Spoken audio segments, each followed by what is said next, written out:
demeure important, surtout vis-à-vis des peuples qui en ont besoin et qui manquent d'eau. Madame Vassal, vous les rassurez, Monsieur Marie? Oui, Monsieur le maire. Donc, effectivement, nous avons tenu compte des problématiques financières de la ville qui sont dues, comme l'a répété Monsieur le Premier adjoint, notamment au désengagement de l'État. Alors, je suis assez étonnée que vous nous proposiez de mettre de l'argent sur les centres sociaux. Il faudrait déjà que l'État fasse ce qu'il a à faire au niveau de ses engagements avant de pouvoir nous dire vers où on doit réaffecter l'argent. Ça, c'est la première chose. Ensuite, ça, le Conseil mondial de l'eau, c'est annuel. Hein. Chaque année, il y a une intervention qui est faite.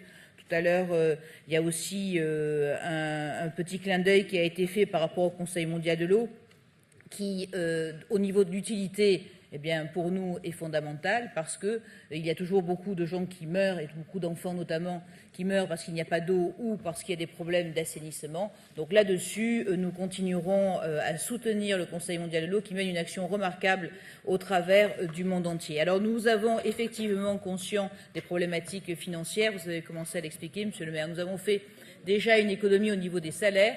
Et le personnel qui était mis à disposition par la ville a été embauché par le Conseil mondial de l'eau, ce qui a représenté une économie de 120 000 €, donc c'est quand même pas mal. Et nous sommes effectivement en train de regarder le déménagement du Conseil mondial de l'eau, puisque nous avons une participation au loyer qui nous permettra effectivement d'alléger aussi ces charges globales.